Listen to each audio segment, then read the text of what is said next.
Hello. Hey Tim Taylor, I was calling you today. I wanted to do another interview with you, just kind of over the phone. Just same context as the last interview, but it's over a theory I wanted to talk to you about, if that's okay. Yes, that's fine. All right. So I'm doing an interview, basically on the same thing, but it's over the great man theory. So I'll go ahead and give you a basic sum up of that, and then I'll have a few questions to ask you. So the great man theory is described as great leaders are born and not made. I know that that's something that you said that you believe that you lived your life through. So this basically sums up the basic tenet of the great man theory of leadership, which suggests that the capacity for leadership is inborn. Through this theory, you are either a natural born leader or you're not. This school of thought espouses that great leaders are born, not made. These individuals come into the world possessing certain characteristics and traits not found in all people. These abilities enable them to lead while shaping the very pages of history. Under this theory, prominent leaders throughout the course of history were born to lead and deserve to do as a result of these natural abilities and talents. So you kind of get the basic get-go of the great man theory from what I just described? Yes. All right, so here I'll ask you a few questions. We'll start off. Through the leadership process, do you believe this was something that was learned over time, or was something you believe you were born with? Well, I believe that the trait of leadership is something I was born with. Through experience in business, seeing individuals who have had exposure to leadership opportunities and have failed, that showed that they had the lack of something and are reluctant leaders at best.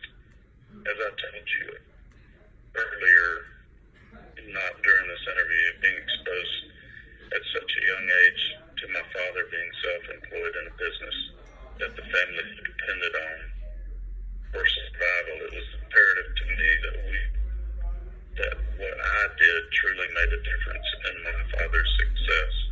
Right. And that's something that we did talk about in the last interview. Good to hear. Let me go ahead and ask another question. So it is said that the great man theory is primarily a male quality, especially in terms of military leadership. Do you believe that women cannot possess this trait in a way? No, I believe women can and do possess this trait. For example, Eleanor Roosevelt comes to mind. Not only did she practically run the presidency for her husband, Franklin D. Roosevelt, for 4 terms, she was one of the original civil rights activists.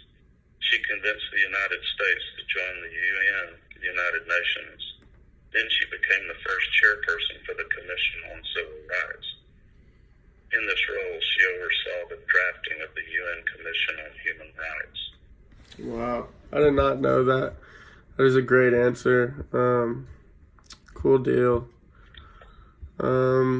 So, do you believe that the great man theory inspired you to start working at such a young age? And again, this is another question that I asked you in the last interview, but I wanted to get your answer on that.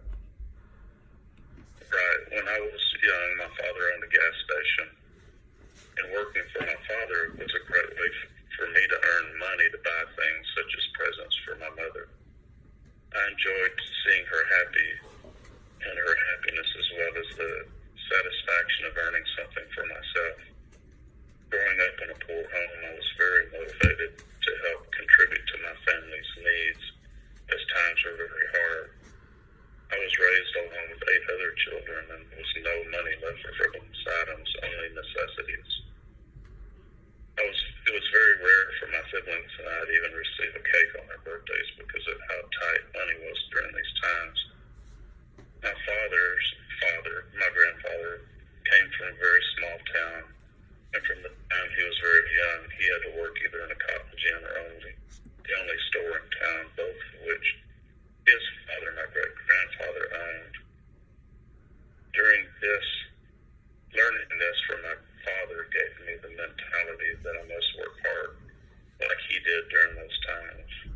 Right. And I know from what we've talked about, you really show the characteristics of, the great man theory. And I think that's a great, explanation for what you've gone through in life and how young you started. So that's good. So what motivates you day in and out to be the most successful individual you can be? Well, I'm very mechanically minded and like to see things run and operate at peak efficiency. And I expect the same performance from the individuals I am around and work with. For me, satisfaction and pride comes through this process, allowing me the unique opportunity to enjoy what I do and not think of it as a job or hard work. Since I began working, I was always a hard worker and not a ladder climber. I say that meaning that I never was the kind of person to chase too many other new opportunities. I was always content with the position I was in. Part of that is, as a manager, you not only get to celebrate your own successes, but also the success of others. I really enjoy seeing the success of others, knowing that they were under my tutorship and guidance. Okay. I like how you really use that explanation for the ladder climber, showing how hard of a worker you've been, and again, that's a great characteristic behind the great man theory. So just a few more. Do you believe you're an effective leader through the traits of the great man theory? Yes, again, I think that leadership is born into an individual and likely not as often a learned trait. Right. Exactly. And one more. So theorists have questioned through the great man theory, and why are some more drawn to the burden of their job than others, if that makes sense? Yeah, I believe that most people are not inspired to achieve unless they are born with leadership qualities. Without this leadership quality, people are prone to look at work as a necessary evil that provides food and comforts for themselves and their families. And this makes a less than enjoyable work experience, an experience that provides little or no fulfillment. Okay, cool deal. Well, that's all I have for you. I really appreciate your time that you've given me today and taking it out. I know it's a Sunday, but I really appreciate you doing this for me. It'll help me out a lot. So, again, I appreciate your time, and I hope you have a good one, Mr. Taylor. All right, thank you. Take care. Bye-bye.